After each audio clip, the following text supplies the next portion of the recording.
Okay, we got some orange juice going down.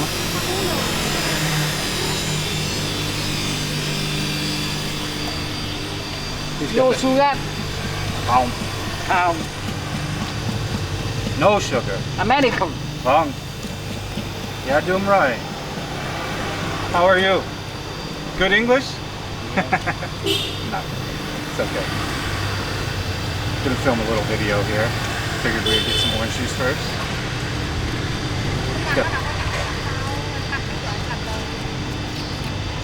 Cá quê không? Cá quê không? Không nói gì không hiểu. Might be it sucks. Here, I'll try again. Cá quê không? Cà phê không hả? Có. Okay. Cà phê. I just had to slow down. So you asked how is your health? Is pretty Cà much phê không? wrong. Cá. Cá. Cá. Cá.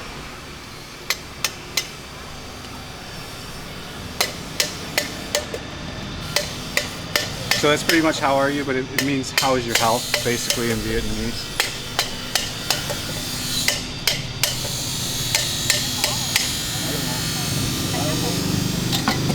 I mean, if you want to watch other dudes speak really good Viet, there's like plenty of channels that do it. I haven't put the time in on it, so maybe one day.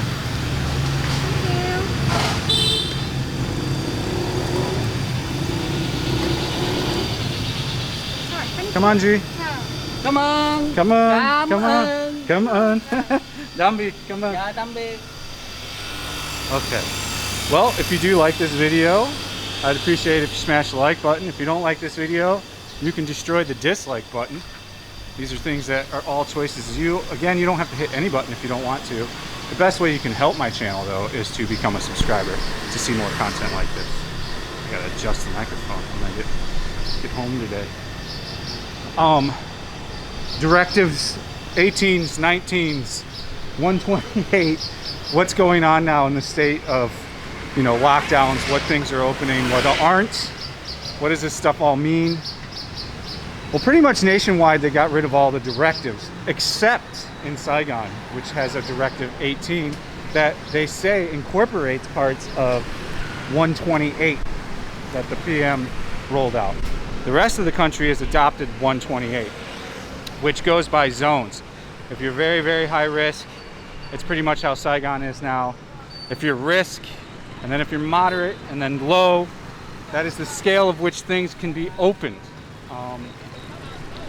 Actually, let me chill, drink some orange juice, and I'll come back and we'll film the rest of this. So I'll be right back with the magic of editing, some Instagramming, talking, who knows. So yeah, let's get back into the video. I had some orange juice. I'm at Ben Thanh Market.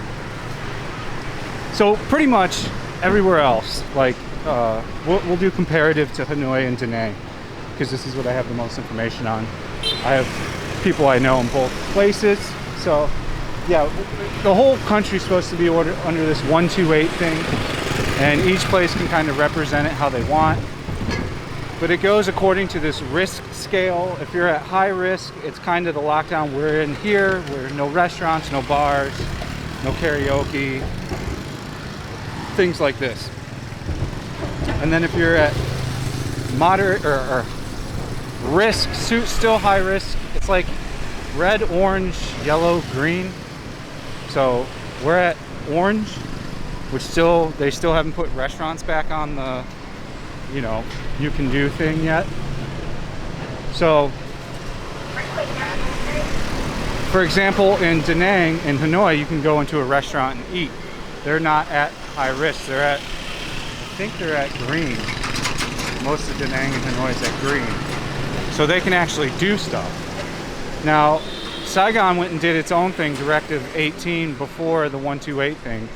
But they're saying now today that they incorporated many of the things in 128 into their Directive 18. Yes, this is all very confusing, but that's kind of the way Vietnam is.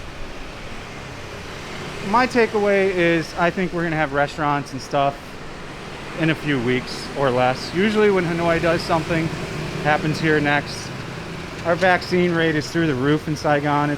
I don't see how we're at any kind of risk point. You know, every district's under control now. We report like 1/10 of the cases that we used to.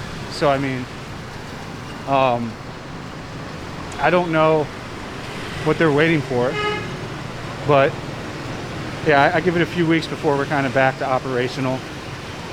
But if you are in one of those green zones, you can operate everything at some kind of level with some kind of rules. So, I mean, Rich just had pho with his wife at a restaurant in Da Nang. Hanoi's the same thing. You can go in and eat. They've got the little shield set up. Pretty much the state of Saigon right now is like, this guy's shop's open. He's got helmets. He's got little equipment and things for sale. A lot of things are open. Almost all the restaurants are open. They're still doing takeaway. We just are waiting for dine-in, and pretty much that's kind of it. Now, the other really weird thing they're doing is even if you're fully vaccinated, you have to quarantine wherever you go for like 7 to 14 days. Now, they're changing that on like a daily basis too, but as it stands right now, if I wanted to go to Hanoi, for example, since I'm geographically from Saigon, that automatically, for some reason, makes me high risk to Hanoi. So I would have to quarantine for 7 days at a hotel, not at a quarantine center. That was their first plan, is had to be a government center. Now I can just do it at a hotel, but who's going to do that? You got all kinds of kids out at like coffee and shit here, like getting teas. They're taking pictures and stuff. I don't know why this place is so popular for it, but good for them. Got lots of people getting tea in here. And you got like 20, 30 people here, somewhere around there, which is kind of cool. For example, Da Nang right now, if I want to go to Da Nang, again, they were going to do a centralized government quarantine if I was coming from here to there. They first proposed 14 days. They're down to 7. So effectively, there is no domestic travel like right now that's feasible for really anybody. People had started planning all kinds of stuff, like going to the Sapa and things like this. But then as soon as they heard they had to quarantine, they're like, how can I, you know, my whole trip is probably just a weekend. How could I take 7 days to do a trip? It doesn't make any sense. So again, I think if you're, you know, you've got your vaccinations and you furnish a negative COVID test 72 hours before you get there, what's the problem? Maybe test again 2 days later after you've arrived. Shouldn't be a problem. I anticipate that they will change that as well, because, you know, and then this leads into like everyone trying to get really excited for, you know, trying to come back internationally. If you're looking at it how I am, they're not even planning for us to do domestic travel realistically right now. By putting that quarantine in, they're pretty much saying, yeah, we kind of advise you to just stay at home and, you know, wherever you're from, enjoy the freedom there. So they kind of do stuff like that. So I mean, to what end would it make any sense for me to, I would love to go to Da Nang right now, and I'd love to go to Hanoi. You know, there's a missing market of vloggers in both those places. I don't know why Rich isn't making movies. Maybe he retired his YouTube, I don't know.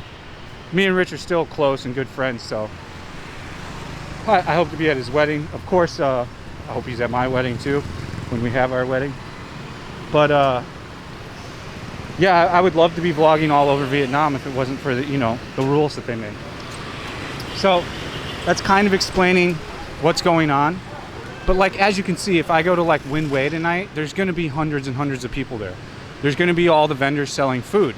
Now, before they announced this 128 thing and that they were rolling back all the directives nationwide, and they were going with this directive 128, and then each province and city could interpret it how they wanted. You know, when those ladies would come out on Win Way, before that was announced, the police immediately came and pushed out the lot pizza ladies, made them leave. Now that's not happening, you know.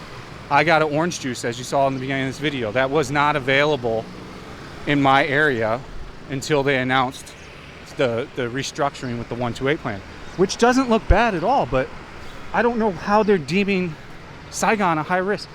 it should be a lower risk than, in fact, Hanoi. Even if cases reported are still higher. We're all vaccinated here.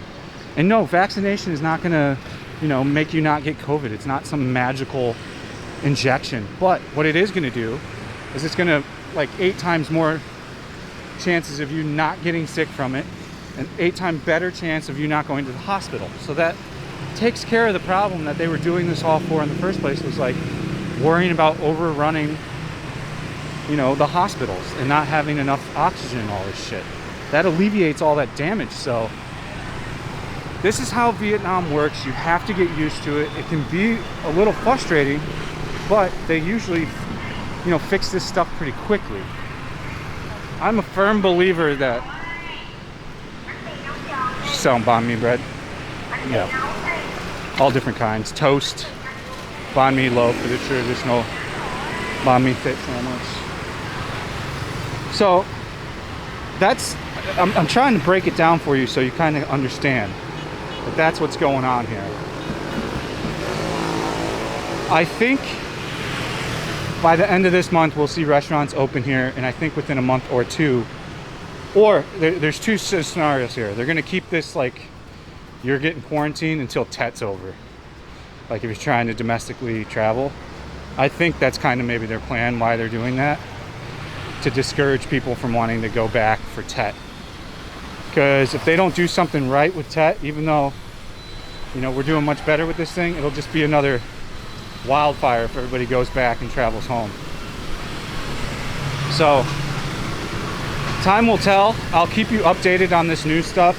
I've been enjoying being able to make original content again, not stuck in my apartment. We've been out here hammering down 3 or 4 videos a day, which I'm happy. Seems a lot of you guys are liking it. Numbers are way up. Everything's way up. So I'm stoked. Let me see if there's anything else I can think of. Oh, so on top of the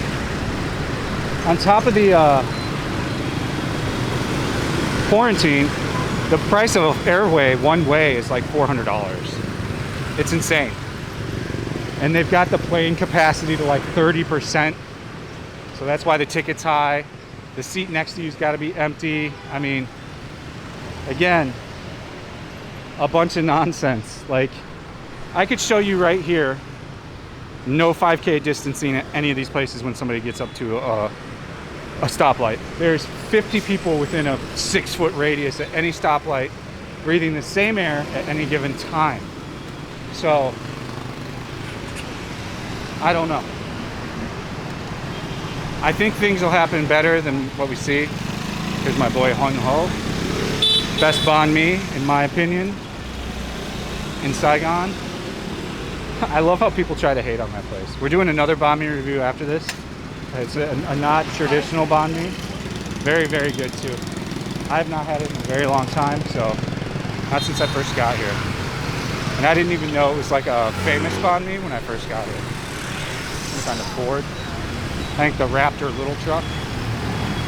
The Ranger Raptor, I think. But yeah, we're just gonna have to keep up with it. I'll keep you updated. So as far as for me, I can't really go anywhere else but in Saigon. My content is limited on just walking around and kind of exploring things. If there's particular things you want to see or districts I've never gone to or areas, just let me know in the comment section.